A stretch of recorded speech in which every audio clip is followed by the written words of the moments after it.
Hi guys, Assamese kitchen আৰু daily lifestyle লৈ আপোনালোকক পুনৰবাৰ স্বাগতম জনাইছো। আজি মই আপোনালোকলৈ লৈ আহিছো Turoi লগত বনোৱা মাছৰ জোলৰ এটা ৰেচিপি। তাৰ কাৰণে প্ৰথমতে কেৰাহীত মই অলপমান সৰিয়হৰ তেল গৰম কৰি ললো আৰু সেই তেলতে মই এটা আলু অলপ দীঘল-দীঘলকে কাটি লৈছিলো। সেই আলুখিনি মই প্ৰায় 50% ফ্ৰাই কৰি লৈছো।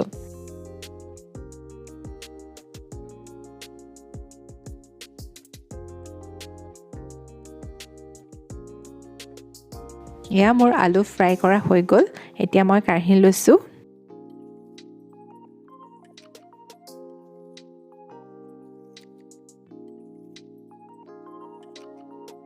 আৰু হেয়া তেলতে মই এতিয়া দিছো অলপমান গোটা জিৰা।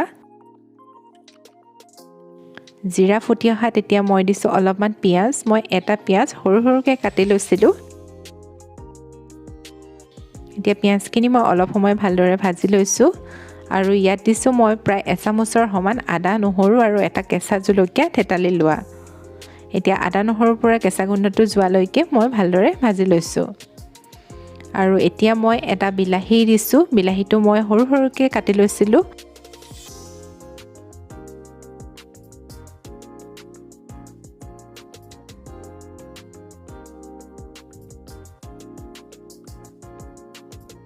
আৰু ইয়াত দিছো মই এতিয়া হালধি, সোৱাদ অনুসৰি নিমখ,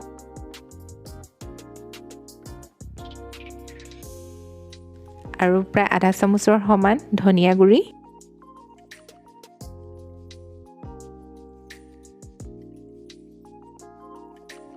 আৰু দিছো অলপমান কাশ্মীৰী ৰেড চিলি পাউডাৰ। এতিয়া গোটেইখিনি মই ভালদৰে ভাজি ল'ম।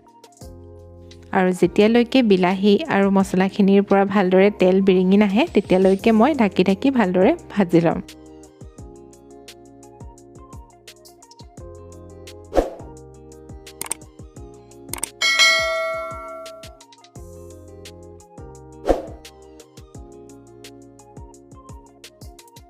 ইয়া মোৰ বিলাহী ভজা হৈ গ'ল আৰু এতিয়া মই ফ্ৰাই কৰি ৰখা আলুখিনি দি দিছো ইয়াত।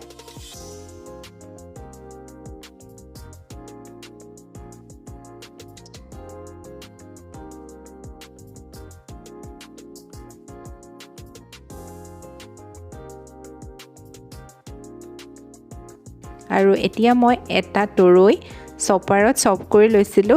আজিকালিতো সকলোৰে ঘৰত চপাৰ থাকে। চপাৰত চপ কৰি ল'লে গ্ৰেভিটো অলপমান ডাঠ হয় আৰু সেইকাৰণে খাবলৈ ভাল হয়।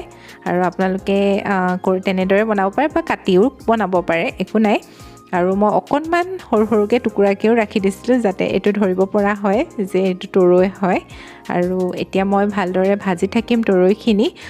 সোনকালে পানী দি নিদিব। যেতিয়ালৈকে মানে তৰৈখিনি ভালদৰে সিজি তাৰ কেঁচা ভাৱটো একেবাৰে নাইকিয়া হৈ নাযায় তেতিয়ালৈকে তৰৈখিনি মই ঢাকি ভালদৰে ভাজি থাকিম।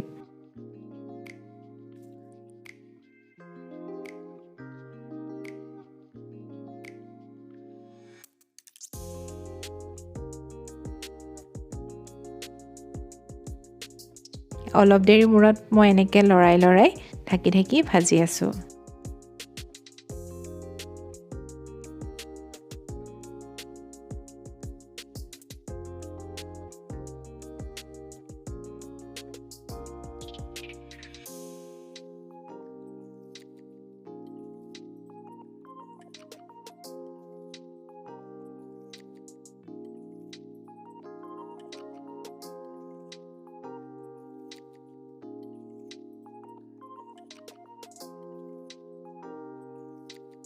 ইয়াত তৰৈখিনি পূৰা ভজা হৈ গ'ল আৰু ভালদৰে সিজিও আহিলে। আৰু এতিয়া মই ইয়াত দিছোঁ গৰম পানী। পানীটো আপোনালোকে নিজৰ মতেই দিব, কিমান পৰিমাণৰ জোলৰ প্ৰয়োজন হয় সেইটো হিচাপতে দিব। আৰু এতিয়া পানীখিনি অলপ উতলি আহিলে আৰু ইয়াত মই এতিয়া ফ্ৰাই কৰি ৰখা মাছখিনি দি দিছোঁ।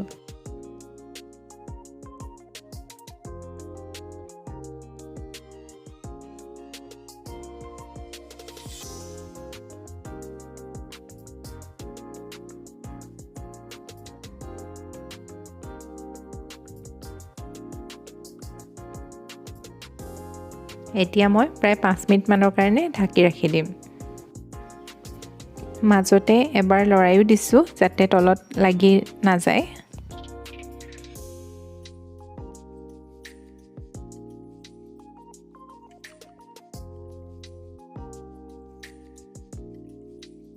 আৰু এতিয়া মই ইয়াত দিছোঁ 2টা কেঁচা জলকীয়া তেতিয়া ভাল এটা গোন্ধ আহে যাৰ কাৰণে ভাল লাগে আৰু এয়া মোৰ ৰেডি হৈয়ে গ'ল তৰৈৰ লগত মাছৰ জোল আশা কৰিছোঁ ৰেচিপিটো চাই আপোনালোকৰ ভাল লাগিব আৰু যদি ভাল লাগে প্লিজ লাইক কৰিব শ্বেয়াৰ কৰিব আৰু মোৰ চেনেলত নতুন হ'লে ছাবস্ক্ৰাইব কৰি ল'ব থেংক ইউ